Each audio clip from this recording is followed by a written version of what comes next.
आगे बड़ा विस्तार से इसमें इसको हम एनालिसिस करेंगे। लेकिन संजय चड्ढा जी किस तरीके से देख पा रहे हैं, ये जो बिल है ये प्रमोट भी करता है कुछ एप्स को, कुछ स्पोर्ट्स को जो ई स्पोर्ट्स से जुड़े हैं, जो सोशल स्पोर्ट्स से जुड़े हैं, पर रेगुलेटर भी है, रेगुलेशन भी है। समय की मांग थी, जरूरत थी, क्योंकि जिस तरीके से भारत बदला, जिस तरीके से लोग बदल रहे हैं, और ऐसे में ये बेहद जरूरी था। संतोष जी, ये बहुत बहुत अहम बिल है, लोकसभा ने पास भी कर दिया है। देखिए, दो तीन चीजें हैं। सारे ऑनलाइन गेम्स जो है बैन नहीं हो रहे हैं। प्लीज, गेम्स क्या क्या हैं यह समझना बहुत आवश्यक है। 3 श्रेणियों में इसको बांटा जा सकता है। ई स्पोर्ट्स जो प्रमोट दूसरा होता है, ई ऑनलाइन सोशल गेमिंग, बहुत इंपॉर्टेंट है। चेस का गेम अगर आप खेल रहे हैं, या तो ज्ञानवर्धक है, एजुकेशन से रिलेटेड कोई चीज है, वो ज्ञानवर्धक है। एक वो होता है सिडिको, वो अगर आप कर रहे हैं तो वो तो ज्ञानवर्धक है ना, वो तो पॉजिटिविटी के साथ है। ओनली एंड ओनली कौन सा घातक है वो जानना जरूरी। ऑनलाइन मनी गेम्स, बिल्कुल, जहां पैसा इन्वॉल्व हो रहा है, जहां सट्टेबाजी हो रही है, जहां पे इस तरह की इलीगल चीजें हो रही। ओवरऑल आपको ये समझना होगा, जैसा कि आपकी रिपोर्ट में भी आप बार बार बल दे रहे हैं, शशि थरूर जी ने भी कहा कि इसका एक, देखिए, रेवेन्यू भी हमें चाहिए। 25,000 करोड़ रुपए से ज्यादा का रेवेन्यू है। 80,000 करोड़ रुपए रेवेन्यू हो जाता है अगर हम इसको लेके जाते हैं 2029 तक, 2029 तक, जैसा आपने बताया। तो मैं सिर्फ और सिर्फ ये कहना चाह रहा हूं, कोर्ट जो आज पार्लियामेंट में बिल आया है, उसमें जो फर्स्ट 2 श्रेणी मैंने बताई, उनको प्रमोट किया जाएगा। एक अथॉरिटी बनाई जाएगी जो रेगुलेट करेगी, जो बंदिशें लगाएगी। और तीसरा जो खेल है, जहां पे पैसे का बेजा इस्तेमाल है, सट्टेबाजी है, जुएबाजी है, उसको बहुत बहुत सख्त तरीके से निपटा जाएगा। 3 साल की सजा, 1 करोड़ रुपए जुर्माना, और ना जाने कितनी चीजें। और बिल्कुल बिल्कुल आपने सही कहा, नियामक प्राधिकरण भी है, 3 साल की सजा भी है, 1 करोड़ का जुर्माना भी है, और जो खिलाएगा, जो प्रमोटर होगा, उसके भी 2 साल और 50 लाख का जुर्माना है। बड़े बदलाव। अरे भाई, वो तो संतोष जी छोड़िए, अगर मैं एडवर्टाइज भी कर दूंगा वो गेम, तो भी मेरे को 50 लाख रुपए का जुर्माना, तब भी 50 लाख का जुर्माना। हमारे साथ पारुल प्रसाद जी हैं, मनोचिकित्सक हैं। क्योंकि जो ऑनलाइन गेम्स का सबसे ज्यादा असर है, 2 बड़े उस पर पड़ता है। एक बड़ा समय देता होगा संजय जी। बिल्कुल सर। संजय जी किस तरीके से देख पा रहे हैं आप? क्योंकि जिम्मेदारी और बढ़ने वाली, क्योंकि चीजें आएंगी, कंपनियां पकड़ी जाएंगी, जैसे नियामक प्राधिकरण का गठन होगा, उसको भी बड़े अधिकार दिए गए हैं कि कहीं भी छापा मार सकता है, किसी को भी पकड़ सकता है, उसके लिए वारंट की जरूरत नहीं है। देखिए, अमित ने जो बात कही, ये एक विश्व साइकिल है मेरे ख्याल से। उसी में आप घूमते घूमते उसी में लिप्त हो जाते हैं और आपको भारी नुकसान होता है। एक बात अब आपके सवाल का जवाब। देखिए, ये कोई नई चीज नहीं है संतोष जी। 1996 में पहला जजमेंट सुप्रीम कोर्ट का आया था, जहां पे उन्होंने मनी बेस्ड वाले को बैन करने की बात को कहा था, पहली चीज। और दूसरी बड़ी अहम चीज कि स्किल बेस्ड जो गेम है, जैसा आपने बताया, जैसा इस लॉ में आया है, उनको अप्रूव किया था। अभी various high courts including Bombay, Delhi, मैं नाम नहीं लेना चाहूंगा ज्यादा, बहुत सारी हाई कोर्ट्स ने जजमेंट दिए, और उसमें रेगुलर बेसिस पे इस तरह के केसेस सामने आ रहे हैं, जहां पे हमने देखा कि skill, money and all those issues have been discussed.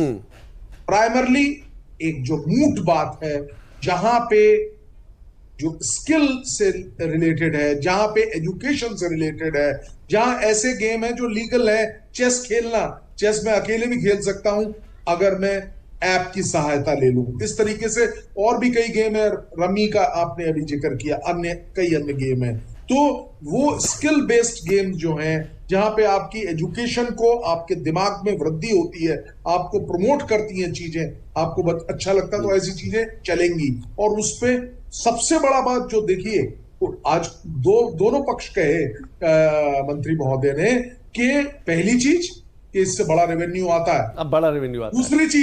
दूसरी चीज कि हम इस रेवेन्यू से बहक नहीं रहे हैं, हम लोग इसको कर्टेल कर देंगे अगर ये मॉनेटरी वाले जो गेम्स है, जो जिसकी वजह से सुसाइड हो रहा है, लोग जुएबाजी में जा रहे हैं, सट्टेबाजी में जा रहे हैं, उसको हटाएंगे। मैं 2 बड़े पॉइंट पे अपने तीनों पैनलिस्ट के पास आऊंगा कि एक तो नेशनल सिक्योरिटी की भी बड़ी चिंता है। ये ऑनलाइन गेम्स एक इंफॉर्मेशन भी होते हैं, इनके पीछे छिपा एक कोड भी होता है जो आतंकवादी संगठन है, जो आतंकवादी है। यह भी एक राष्ट्रीय सुरक्षा का भी एक बड़ा मसला है, बड़ा मुद्दा है। ये सिर्फ ऑनलाइन गेम्स का मुद्दा नहीं है, ये देश की सुरक्षा, अखंडता, संप्रभुता का भी बड़ा मुद्दा है। दूसरा ये कि जिस तरीके से लगातार संख्या लोगों की बढ़ती जा रही है, उस पर भी हम बात करें। लेकिन आपने केंद्रीय मंत्री अश्विनी वैष्णव का जिक्र किया, उन्होंने क्या कुछ कहा बिल पेश करते हुए, वो एक बार हम सुन लेते हैं। Honorable Speaker, sir, I rise to introduce the promotion and regulation of online gaming bill 2025 to be taken into consideration. Honorable Speaker, sir, I rise to introduce the promotion and regulation of online gaming bill 2025 to be taken into consideration. और एक तस्वीर भी हम देखेंगे, एक ऐसी तस्वीर कहा जा सकता है कि लत जब लग जाती है तो आदमी वो बीमार हो जाता है। ये आपके स्क्रीन पर तस्वीर आ गई है। एक पहली तस्वीर जो है वो क्रिकेट चल रहा है, किसी स्टेडियम की तस्वीर है, लेकिन जो यूथ है वो अपने ही मोबाइल में मस्त है। उसे वो जो मैदान में खेल रहे खिलाड़ी हैं, जो पसीना बहा रहे हैं, जो हो सकता है देश के लिए खेल रहे हो, हार जीत की बात हो वहां पर, लेकिन उनसे कोई लेना देना नहीं है। जो बच्चे हैं, जो यूथ है, वो आप देखिए उनका अपना गेम मोबाइल पे चल रहा है। तो इसीलिए जो पारुल जी कह रहे थे कि अमित जी ने भी कहा कि पार्क खाली हो गए हैं, सड़कों में शाम को सड़कों पर साइकिलिंग नहीं होती है, बच्चे घर से नहीं निकलते। और दूसरी तस्वीर आप देखिए, वो बच्चा इतना एडिक्टेड हो गया है, इतना एडिक्शन का शिकार हो गया, लती हो गया कि उसके हाथ आप देख पा रहे हैं कि अगर उससे मोबाइल हटा लिया जा रहा है तो हाथ उसके अपने आप चल रहे हैं। पारुल, नेशनल सिक्योरिटी की बात की थी, देश की सुरक्षा की बात। संजय जी, ये जो डेटा की बात अमित जी ने की है, शायद ये भी एक बड़ी वजह रही है इस बिल को लाने की। ऑनलाइन गेम्स में परिवार या लोग या बच्चे तो प्रभावित हो ही रहे हैं, सट्टेबाजी, जुआबाजी तो चल ही रही है, लेकिन जो देश की सुरक्षा भी कहीं न कहीं कार्य वो भी स्टेक पे थी। देखिए, पिछले एक दशक में हमने जो इस बिल को लाने से पहले जो सर्वेज और जो एनालिसिस हुए हैं, उसमें पाया है कि बहुत बड़े लार्ज स्केल पे मनी लॉन्ड्रिंग देखी गई है, मनी लॉन्ड्रिंग, और यहां तक मनी लॉन्ड्रिंग देखी गई है, और उसमें पीएमएलए के केसेस हुए हैं। और उन केसेस के समक्ष आने के बाद ही सरकार को ये पता चला कि किस प्रकार ऑन द गाइज ऑफ, देखिए, उसको रेगुलराइज करने का 27% जीएसटी देने के बाद भी भैया 73% तो बच गया। बिल्कुल, आप ये समझिए, तो वो 73 बहुत है, बहुत है। टेरर फंडिंग के इंसिडेंसेस निकल के आए हैं इस गेम से। इतना बड़ा पैसा इन्वॉल्व है, जहां पे जो आप समझिए आज की डेट में 25,000 करोड़ रुपए सरकार को आ रहे हैं, तो उसका वो 28% है। 32 जो 72% है, वो भी तो देखिए कितना बड़ा एक होगा, यानी कि मेरे ख्याल से 1 लाख। इसमें क्रिप्टो करेंसी भी बड़ा, क्रिप्टो करेंसी की भी बड़ी भूमिका, बहुत ज्यादा। और इस सब से ये सारी चीजें हमारे समक्ष है, अब ये तथ्यों पर है, कागज में ये उपलब्ध है कि किस प्रकार से बड़े स्केल पे टेरर फंडिंग, मनी लॉन्ड्रिंग इत्यादि के केसेस देखे गए। तो इसको तो रोकना ही था, इसका तो लाना बहुत ही आवश्यक था। और अब मेरे को ये लगता है कि जो रेगुलेटरी बॉडी है इसकी, वो एक बहुत ही सुदृढ़ बॉडी होगी। वो आपको मार्गदर्शित करेगी, न केवल मार्गदर्शित करेगी बल्कि अगर आपको चिन्हित करेगी, आपको पकड़ेगी और आपको पिटाई भी लगेगी। अर्थात बिल्कुल सही कहा। और इसीलिए रेगुलेटरी जो बॉडी है उसको बड़े अधिकार दिए गए हैं, उसको वारंट की जरूरत नहीं है। अगर कहीं किसी जगह पर उसको लग रहा है कि ऑनलाइन गेमिंग चल रही है, वहां पर कोई एप्स कंपनी काम कर रही है, तो किसी भी समय छापा मार सकती है। एक रिपोर्ट सुओमोटो अपने आप कर सकते हैं। अगर कोई शिकायत करता है, कोई इंफॉर्मेशन देता है, उसका नाम गुप्त रख के भी उनको पकड़ा जाएगा। तो निश्चित तौर पे एक बहुत बड़ा और मजबूत कदम है मेरे। बिल्कुल, बहुत बड़ा मजबूत कदम है। और स्वतः भी छापेमारी, वो जो सक्षम अधिकारी होंगे, अथॉरिटी या रेगुलेटरी अथॉरिटी से जुड़े होंगे, उनके पास बड़ा अधिकार होगा। 1 करोड़ का जुर्माना है, समझ जाइएगा, 1 करोड़ देने में आफत आ जाएगी। मैं आऊंगा अपने तीनों मेहमानों के पास, लेकिन एक रिपोर्ट देख लेते हैं। यह रिपोर्ट देखकर आप समझिए कि कितना बड़ा मकर जाल था जो मानसिक रूप से परेशान कर रहा था, आर्थिक रूप से तोड़ रहा था। परिवार के परिवार जो हैं वो सट्टेबाजी, जुए, ऑनलाइन गेम्स में बर्बाद हो रहे थे। एक रिपोर्ट देख लेते हैं। 17 वर्षीय विकास रावत ने ऑनलाइन गेमिंग में 35,000 की वित्तीय नुकसान के बाद आत्महत्या की। ऑनलाइन गेमिंग की लत में फंसा 13 वर्षीय छात्र ने 40,000 खर्च करने के बाद आत्महत्या की। कर्नाटक में एक परिवार ने ऑनलाइन गेमिंग में 80 लाख रुपए के नुकसान के बाद सामूहिक आत्महत्या की। ऑनलाइन गेमिंग के आदी 16 वर्षीय छात्र ने मोबाइल चोरी होने पर आत्महत्या कर ली। ये लिस्ट इतनी लंबी है कि आसानी से खत्म नहीं होगी। ऑनलाइन गेमिंग जब बच्चों के लिए सिर्फ मनोरंजन नहीं बल्कि जीवन के लिए खतरा बनता जा रहा है। हाल के वर्षों में देश के कई राज्यों में ऑनलाइन गेमिंग की लत के कारण स्कूल के बच्चों में आत्महत्या की बढ़ती घटनाएं चिंताजनक रूप ले रही हैं। जनवरी 2023 से जुलाई 2025 तक ऑनलाइन गेमिंग से जुड़ी 32 आत्महत्या की घटनाएं दर्ज की गई हैं। ये लिस्ट उन घटनाओं की है जो दर्ज की गई है। मध्य प्रदेश में 2022 में एक मामला आया, केरल में मामले कम थे पर चिंताजनक थे, तमिलनाडु में 2025 में एक मामला, कर्नाटक में 2023 और 25 के बीच में 18 मामले दर्ज किए गए। देश भर में कई ऐसे मामले सामने आए हैं जहां ऑनलाइन गेमिंग की लत के कारण बच्चे मानसिक तनाव में आकर अपने जीवन को समाप्त कर चुके हैं। माता पिता और शिक्षकों की जागरूकता कम होने के कारण ये समस्या और बढ़ रही है। We are against excessive gaming and we are for responsible gaming. See, that is what we are trying to do, and none of our actions are taken on the table. We do a lot of research. We do go to the field. We have secondary data, primary data. We ourselves collect data, and we have done extensive research with 1,47,000 students, school students, and 17,000 teachers of college and school teachers, and to assess the behavior of the students on online gaming. कई बार बच्चों का पूरा ध्यान online games पर केंद्रित हो जाता है, जिससे पढ़ाई, परिवार और सामाजिक जीवन प्रभावित होता है। ऑनलाइन गेम्स युवाओं की मानसिक स्थिति को कितना प्रभावित कर रहा है, इस बात का अंदाजा हम इस बात से लगा सकते हैं कि 2023-25 के बीच ऑनलाइन बेटिंग की लत से सुसाइड हेल्पलाइन कॉल्स में 60% से ज्यादा बढ़ोतरी देखी गई है। सावधानी और समाधान की बात की तो बच्चों की डिजिटल गतिविधि पर परिवार की नजर रखनी चाहिए। स्कूलों में साइकोलॉजिकल काउंसलिंग की व्यवस्था होनी चाहिए।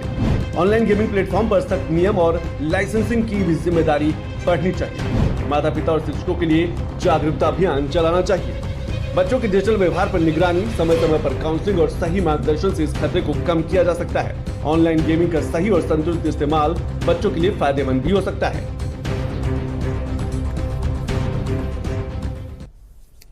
संजय जी, कानूनी प्रक्रिया को अगर हम समझने की कोशिश करें तो ऐसे लोग जो पकड़े जाएंगे, किस तरीके से कानूनी प्रक्रिया आगे बढ़े? क्योंकि इसमें हो सकता है कि वो जो कंपनी हो किसी और के नाम हो, खिला कोई और रहा हो, प्रमोटर कोई और है, गेमर कोई और है, कई स्टेप हैं इसमें।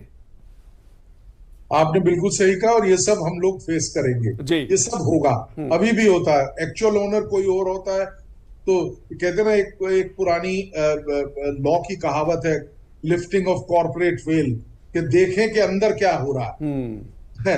क्रिमिनल लॉ में ये एप्लीकेबल नहीं है, लेकिन फिर भी मैंने कहा। अब यहाँ पे क्रिमिनलिटी भी है और उसके लिए स्पेसिफिक अथॉरिटी बन रही है, लेकिन क्रिमिनल कोर्ट्स में ही इन केसेस को लेके जाया जाएगा। इन्वेस्टिगेशन जो होना है वो बहुत परिपक्व और मजबूत होना चाहिए। स्पेशलाइज्ड जो आईओज हैं, आईओ मतलब इन्वेस्टिगेटिंग ऑफिसर, जो इन्वेस्टिगेटिंग ऑफिसर्स हैं उनको वेल ट्रेन्ड होना बहुत जरूरी है। जैसे जब आईटी एक्ट आया था तो हमने देखा कि जो शुरुआत में बहुत दिक्कत हुई, चोरी का केस अगर किसी कंप्यूटर में, मजाक बना के बता रहा हूं कि एक कंप्यूटर में से हैकिंग करके कुछ लिया, तो जो इन्वेस्टिगेटिंग ऑफिसर थे उन्होंने कंप्यूटर को ही खोल के रख दिया, तो इसमें क्या चोरी हुई हमें तो कुछ देखिए। लेकिन स्लोली ग्रेजुअली मैकेनिज्म डेवलप हुआ। अब इतने ट्रेन्ड और इतने बेहतरीन ऑफिसर हमारे पास है जिसका जवाब नहीं। और एक सबसे अहम पहलू है क्रिमिनल लॉ का, जो आईटी हमको मदद करती है आज। आप देखते ही हैं किस तरीके से परिपक्वता की ओर लेके गया। Last but not the least, सबसे अहम बात होगी इस पूरी जो संरचना क्रिएट की जा रही है कि किस प्रकार से आप सुदृढ़ इन्वेस्टिगेशन करें, जिससे कि दूध का दूध हो और पानी का पानी। बिल्कुल आपने सही कहा, ये एक बड़ी कड़ी है, दूध का दूध पानी का पानी हुआ। आईओ की बड़ी जिम्मेदारी है, जो सक्षम अधिकारी होंगे उनकी बड़ी जिम्मेदारी, बड़ी भूमिका बढ़ने वाली। जब मामला कोर्ट पहुंचेगा तो एक बड़े कहा जा सकता है कि बहुत लोगों की जिम्मेदारी निभानी होगी। लेकिन एक टीचर हैं, अध्यापक हैं, उन्होंने क्या कुछ कहा इस पूरी ऑनलाइन गेमिंग बैन को लेकर, इस पूरे बिल को लेकर, एक बार वो सुन लेते हैं।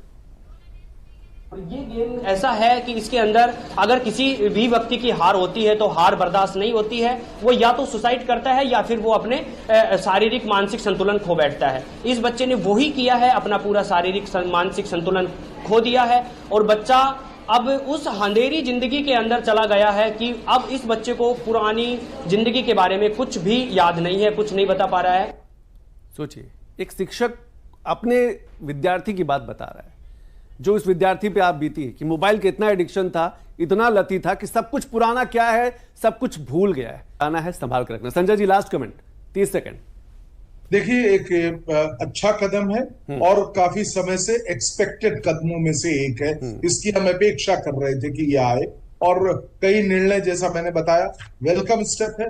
लेट अस वेट कि क्या आगे होता है। गेमिंग की एक लॉबी सुप्रीम कोर्ट पहुंच चुकी है, क्योंकि बड़ा बाजार है, बड़ा व्यापार है, बड़ी लॉबी है, इसलिए एक बहुत बड़ी लॉबी है। बिल्कुल सही आपने शब्द इस्तेमाल किया।